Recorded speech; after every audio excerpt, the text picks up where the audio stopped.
stand yawo nkirinze nga Juba. Juba navuddeyo. She have a good, actually neighbors namwena, most especially abe South Sudan, never na Uganda, bananga babera yeyo, never na Kenya, all the people that turned up. We were in your show, they are coming.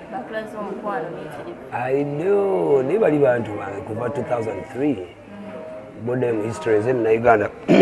The first foreign artist again in Juba. That was the first foreign artist. Kati by the relationship kwanti bamanyi bwenze nkola tukuze nabo basically. Okay. Ngatuvire ku Juba today Palaso. Palaso, how did you discover his talent up to date so kubanga agenda kuba tukuko? It's okay wako honestly. I congratulate Palaso n'omuntu. Palaso twatandika naye natandika music byange. Nimwe bala wanga nkoze music. Now they bajje batukole music because na inspiring. Zijukira Palaso naye ademera ko nnyo because zijukira ole naina shit Tanzania Dar es Salaam nga tickets tizimala nga twaina tickets za Palaso nangambia agenda kulinya bus. I really remember that. Na alinya bus okuva Kampala paka Dar es Salaam ngaze kuyimba ku show. So Palaso amaze banga nga ali courageous nga alemerako Palaso version ye ya bantu bali persistent alemera mu nnyo bwaba yagala ekintu akifollowing era n'akituukiriza naye ekyomu discovering I think fena twazalibwa ffe nga tuli musical wabula nze nezula buzuzi kali mu kafu emanya nti kati ffe waffe tuli bayimbi ne Palaso n'ayambala bw'atyo yatugambye nga mutandika omwayimbanga nayimba ebifuna okubamu mu lubiriza no akulimba nedda Palaso yatali kuyimba nga muto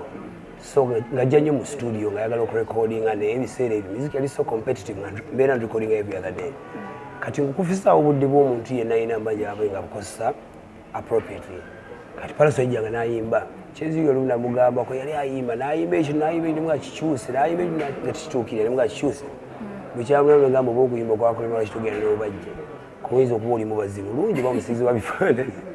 naye era lwalinga lwali kumuencouraginga kuba sieka gwe nakigamba ne eke nakimugamba ne bawizo nakibagamba because nalingiza kola nti I get the best out of them. Yeah. Tutunire ayasena kwa concert ye Lubugo naye ebigambo bingi concert eno gyogerako kino yeah naye embeera y'abantu bafagano nti buli lwoba nga olina kyoteekateeka ogenda mu maaso buli alina ekibi lwakola ki lwavaayo nja ku example nze kenyini wala akavidiyo ka bodaboda kavidiyo kaali kakadde nnyo okay of course ekikola tekyali kimu naye kaali kakadde naye olwawulira nti kavidiyo naateeseyo concert ne bakwekola buli kimu kati esaawa emu Palaso alina concert era buli kimu bakikola ki bakipayiringa kale nalaba embeera eyaliwo between him n'omuyimbi Alien Skine. It was not the best. Palaso mumanyi ng'omusajja ali very patient. Era nange nali surprise waffe Palaso omuntu ali very patient. Palaso alwawo kunyiiga naye akagege sinafuna mukisa gumubuuza ensonga zaabwe sankumusalira ate n'oli Alien Skine esangumusalira naye kiri kyajja just mu bad timing naye kirungi yeetondera abantu neyeetondera muyimbi munne bibeerawo esawe n'abantu bamwetisse nyalinga eyasonga bwe bibeera naye kankuwulire nejjambi okutema obulungi era okusiiba ku fayiro kakati bibikufuula omusajja omuvumu oba omusajja omugumu nti nze ebyogeddwa bingi naawe byamumanyi nekwogera bino nebyogera biri of course bikuluma naye otula ebbali nogamanyi essaawa eno kintu naki music noconcentratinga kuki ku music era bwe namukubira essimu kweyo ensonga namugamba Palaso olaba the best thing you can do is also okwetonera mukwano gwo mwetondere then oconcentrate kuki ku music ne concert yo yavuddeyo neyeetonda n'amusaba apology ku Facebook buli wamu n'akola ne video naye ate kyandibadde nga reply bwe yakuba yamutaddeko concert ku Friday obulango bwayise bana zayise naye atadde ku Freedom City anti yanga bwolaba akatale mubaamu batunda ennyaanya n'obutungulu n'ennyama n'ekibumba so kikulu kyabina nti Palaso agenda kwera Freedom City Palaso agenda kwera Lugogo so abaagala Palaso bagenda Lugogo n'abaagala Alien Skine bagenda Freedom City ekyo kale bakifudde ensonga naye ze soza kiri big deal ku lwansonga nti buli omu alina kyatunda kyanjawulo abaagala Alien Skine bagende bamuwagire n'abaagala Palaso bagende bamuwagire lwanga omusajja aludde mu music industry nga legend waayo omuntu eyamutegese ekikola kye yakoze Abitex yomuntu yaleeta kisuubi because aludde mu business ate yena avaayo n'ategeka omwana okutaavuganye ekyo kiba kiba mu Abitex ekyewunyiza era Wabitex businessman yo wafunira watunula so ani sijagali wakavu businessman yabala wafunira so kibeere ekyo ze Gambia baagala Palaso bagenda Lugogo n'abaagala Allien Skine bagenda Freedom City byonna byanjawulo kibanga bonoga nti balanze bebe kulu somewhere balanga bebe kulu somewhere bati balanze Chameleone balanga Chameleone somewhere bati balanze bebe kulu so na Uganda ina ebetu so na Uganda ze bakubiriza mbaga byo buli mwaka na ko concert Lugogo nga ne saa ina shock Freedom City the same thing era yafuna abantu be na inefuna baki si kipya so ze ngamba abawagizi ba Palaso bajjulire ekibuga kya Palaso n'abawagizi booli nakyo bakijjulire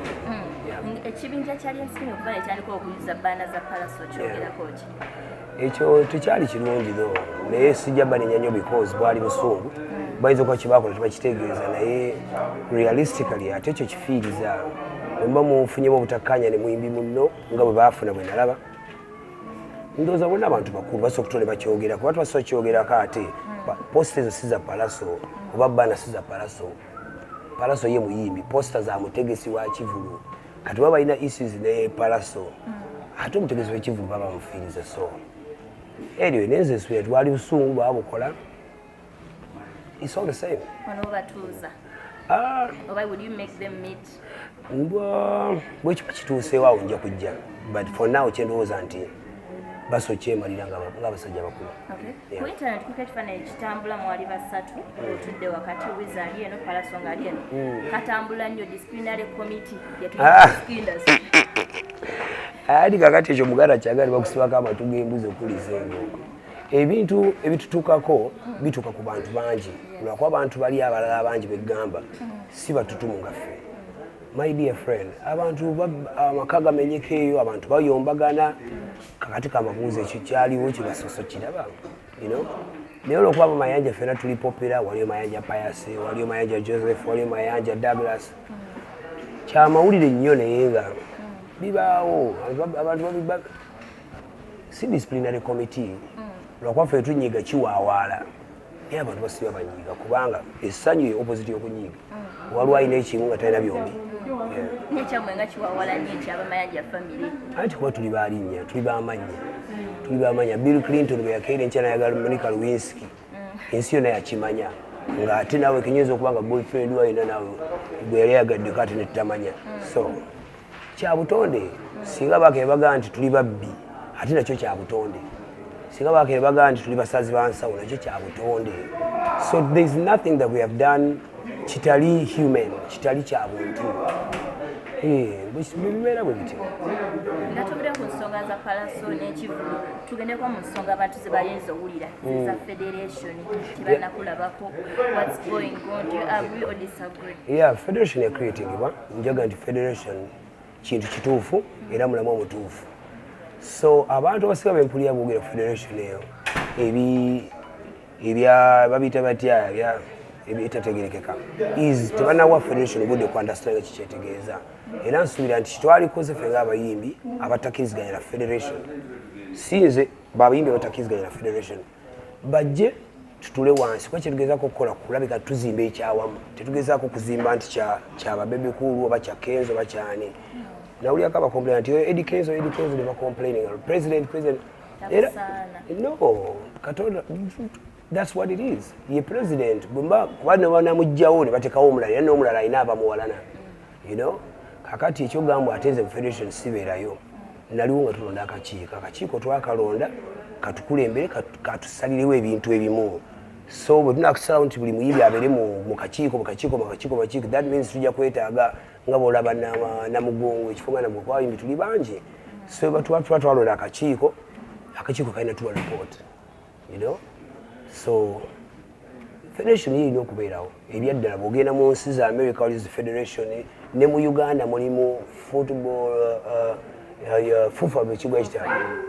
nayo federation ne mu boxing waliyo federation tewaliwo tali federation wabula yenna ayiwulira nti alina kya doubting mu federation eddoboozi liyitaagibwa ajje tukole ki tugatte so abagamba kino Kenzo lwaki mwawo omuntu atasoma atabusaana kati kankubuuze okuyimba bakusomawa mulimu abantu abasoma okuyimba nga tebamanyi kuyimba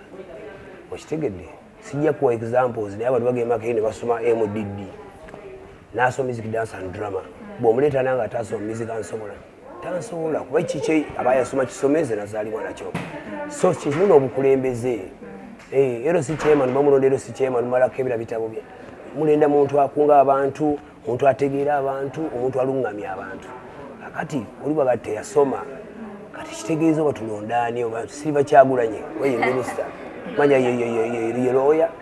but ate ensi gyeraga tukyalinnyo okubyangu asoma ki wabula omanyi kukola ki abakyayina benyininyini abakola kamera zino zimutukwatirako nazino entebe zetutulako ebintu ebisasamaza ensi eno yonna yonna tebalina gye babisoma. You know, there is what they call formal education and informal education. Informal kyozaalibwa nakyo nze nasomawo okuyimba naye gwe genda ondeete yasoma okuyimba gye mulage kitegeeza ekyo bayita okuyimba. Abantu bali basuubira mu abanene okubeera nga mwe ba president oba gwe oba Uncle Bebe. No, kati ekyo bwe bali balonda akakiiko bali balonda president baateekawo Jose Chameleone ne Eddie Kenzo. Okitegedde bwe baali ba nominees. Naye nze nenkira mu mbeera nti industry Uganda ngikoleredde ebbanga lyonna directly ne indirectly kati nga bwe nakolera industry Uganda yesawa ne industry naye nkolerere era nze bwewetegeeza akakiikako siiramu ekifo si nti bansuula ebbali o anything no njagala nnyo mbeera ebbali nange ndabe music nga bayimbi abalaki bamulaba kati nze mbeere Chameleone mbeere president mbeere superstar mbeere tata aba bingi sijja bisobola okitege byetaga omuntu nga muto nga amaanyi agalina narolinga tugenda kisembayo wiiki ewedde 2 weeks back naye abantu ne babuuza ki omusika teyajja ali wazungu. Okay, kiri bwe kiti ensi ekulaakulanye si bye biri bantu bagendanga nti mwafiiriddwa ne bakusala obuwalaata ng'olwokuba bakakasani muli bafiirwa. The world has gone so ensi yakyuka ate naddala lockdown eno yakyusa ebintu bingi nnyo ebintu byafuuka digital kati abaana ba eke abalongo baliwa bali USA n'omusika yennyini ali USA maama waabwe nawulira nti ali Kampala kuno kakati realistically abantu sife tusobola okukola olumbe ng'omusika taapiyarinze ate teyapiyaringa nti mu bubi no teyapiyaringa nti mu bubi no naye mwana muto ali USA bali mu kusoma obutataaganya ye musika kale ye musika gwe tolabako bantu basikisa ensi yakulaakulana yavaayo mbyogamba mu musika alina okubeera bwamambaza olubugo semaye bamwetooka eryokya ebyo byavaayo naawe ensi yakulaakulana dda kati ate era abadde takimanyi mukwano gwange gwandaba munnange osobola okusikira ku Zoom kiyigire kufe waliwo wasale ku Zoom njakufundirayo lodi olaye bumuteegati ku Zoom. Abantu bali beebuuza because twayogerako ne taata I personally talked to the dad about the interview ne tumubuuza enkolagano kuva ekyo yavaawo Nalongo mweta because Nalongo amaze mu nebbanga ne tajjangako Ssegugu kulaba ku maama ne taata. Mukwano gwange nze Nalongo teyali mukyala wange kwanze siri Ssaalongo kakati ebimukwatako sibiinaako buyinza siina mutawana na Nalongo actually kuva lwe twafiira sidanga mumulaba naye kasita abaana bagenda mu USA mbalaba so oba waliwo ensonga mu makkati awo oba yafumbirwawo oba akola ki nze atali bbawe mbamwagazaki maama w'abaana baffe kakati naye Nalongo nyawo ogenda mubuuze ku maama Aba olaba naye bimukwatako oli ali bino nali bibyo oli yali mukyala wa Eke namwandu wa Eke kale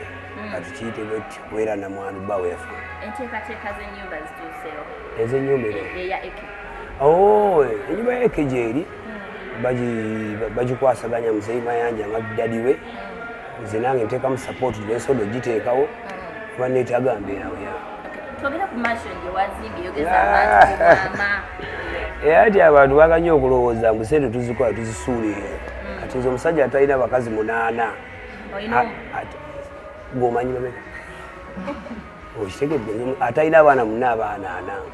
4 lwakuba abantu abasinga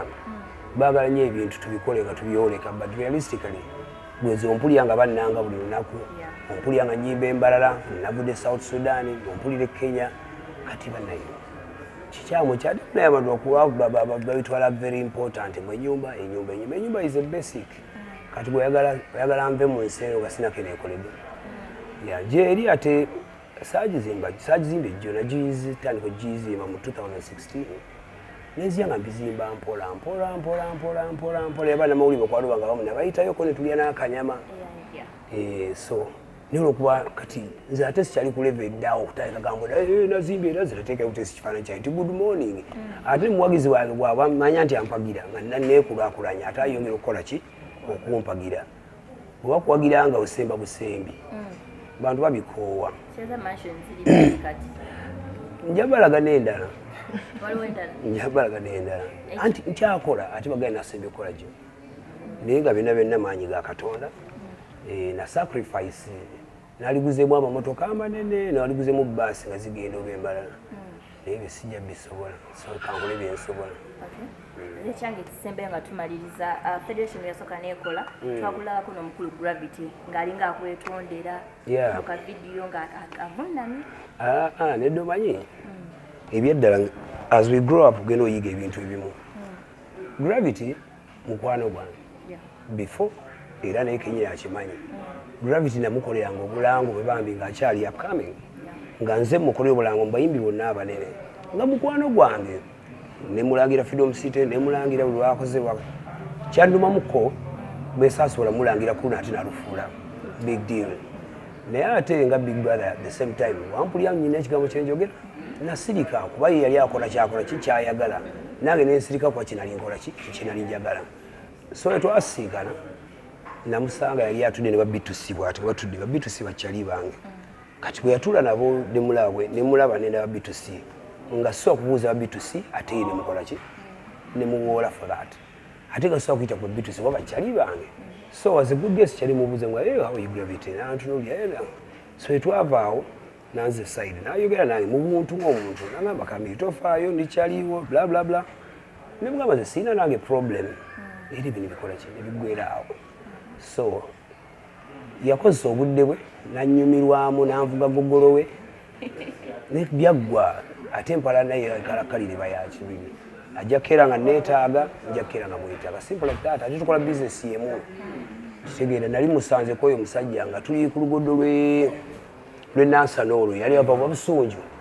ng'emmotoka ye emutabuseeko ku luguudo ekyo ekyamuse nenyimira emubuuza ki ekigenda mu maaso so saala kuteekawo mbeera lulala musanga temuyiteko buki buyise oba yampiteko buyise